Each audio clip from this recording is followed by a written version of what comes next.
ವಿದ್ಯಾರ್ಥಿಗಳಿಗೆ ಸ್ವಾಗತ. ನೋಡಿ, ಇವತ್ತು ಎಲ್ಲರೂ ಫಿಸಿಕ್ಸ್ ಎಕ್ಸಾಮ್ ಮುಗಿಸಿ ಬಂದಿದ್ದೀರಾ. ಫಿಸಿಕ್ಸ್ನಲ್ಲಿ ಯಾವ ಒಂದು ಉತ್ತರಗಳು ಸರಿಯಾಗಿವೆ, ನೀವೇನು ಬರೆದಿದ್ದೀರಾ ಮತ್ತು ಪರೀಕ್ಷೆ ಹೇಗಾಯಿತು ಅಂತ ಕಾಮೆಂಟ್ನಲ್ಲಿ ತಿಳಿಸಿ. ನನಗನ್ಸಿದ ಮಟ್ಟಿಗೆ ಪೇಪರ್ ಈಸಿಯಾಗಿತ್ತು.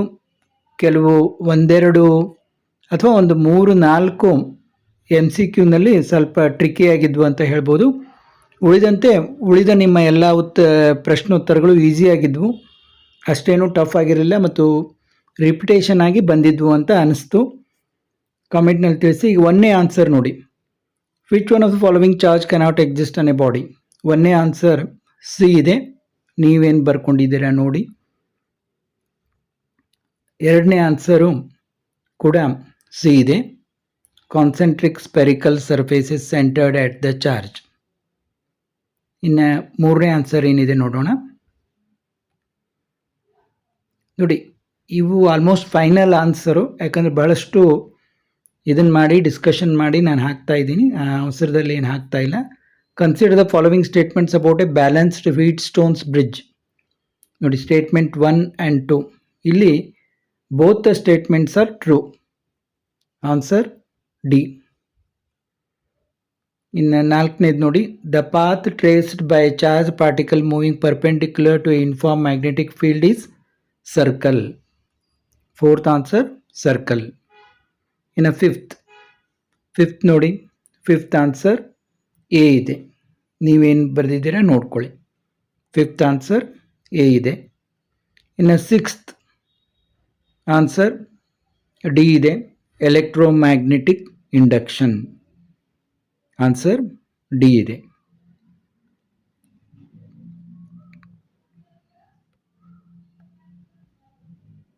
ಇನ್ನು ಸೆವೆಂತ್ ಆನ್ಸರ್ ನೋಡಿ, power factor of A series LCR circuit is maximum when XL equal to XC. Displacement current is produced due to changing electric field. Answer C. For total internal reflection of light should be traveling from denser medium to rarer medium. Answer B ಇದೆ. ಇನ್ನು 10ನೇದು ನೋಡಿ, the angle of minimum deviation of prism depends on. ನೋಡಿ, ಇದು ಸ್ವಲ್ಪ CET ಥರ question ಇದೆ. ಬಹಳಷ್ಟು ಜನ ಕನ್ಫ್ಯೂಸ್ ಮಾಡ್ಕೊಂಡಿದ್ದಾರೆ ಅನಿಸುತ್ತೆ. ನೋಡಿ, ಆನ್ಸರ್ ಡಿ ಬರುತ್ತೆ. ಆಲ್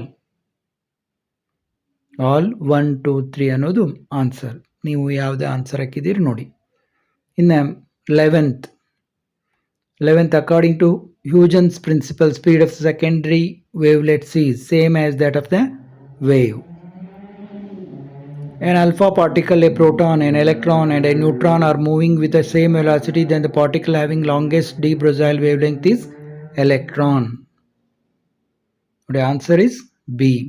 ಇದು ಹಿಂದೆ ಕೂಡ ಪ್ರಶ್ನೆಯನ್ನು ಕೇಳಿದ್ರು ಅನಿಸುತ್ತೆ ಹಿಂದಿನ ವರ್ಷಗಳಲ್ಲಿ.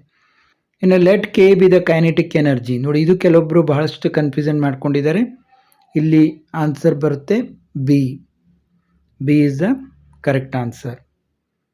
ಇನ್ನು 14th ನೋಡಿ, 14th D is the correct answer. Example for isobars. D is the correct answer.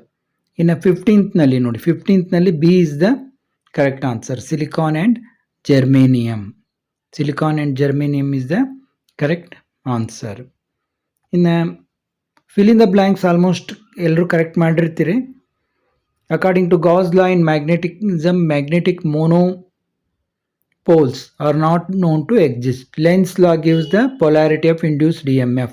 For a step down transformer, the ratio of primary current to secondary current is less than unity. The bending of light around the corners and entering into geometric shadow region is called diffraction. In interaction with matter, light wave behaves as if it is made up of packets of energy called photons. ನೋಡಿ, ಇನ್ನು ಮುಂದಿನ ಉತ್ತರಗಳನ್ನು ಮುಂದಿನ ಇದರಲ್ಲಿ ಮಾಡ್ತೀನಿ. ಈಗ next ಯಾವುದು chemistry ಇದೆ ಅನಿಸುತ್ತೆ. ಕೆಮಿಸ್ಟ್ರಿ ಬಗ್ಗೆ ಚೆನ್ನಾಗಿ ಓದ್ಕೊಳ್ಳಿ. ಎಲ್ಲ ಮಾಡೆಲ್ ಪೇಪರನ್ನು ಆಲ್ರೆಡಿ ಹಾಕಿದ್ದೀನಿ, ಮತ್ತೊಮ್ಮೆ ಯಾವುದು ನೋಡಿಕೊಂಡು ಹಾಕ್ತೀನಿ. ಎಲ್ಲ ಕೆಮಿಸ್ಟ್ರಿ ಪೇಪರ್ಸ್ಗಳನ್ನು ನೋಡಿ. ಬಹಳ ಮಾಡೆಲ್ ಪೇಪರಿಂದನೇ ಬರ್ತಾ ಇದ್ದಾವೆ ಈಗ, ಓಲ್ಡ್ ಪೇಪರ್ಸು ಮತ್ತು ಮಾಡೆಲ್ ಪೇಪರ್ಸಿಂದ. ಆದ ಕಾರಣ ತಪ್ಪದೆ ಮಾಡೆಲ್ ಪೇಪರ್ ನೋಡಿ ಮತ್ತೆ ಭೇಟಿಯಾಗೋಣ.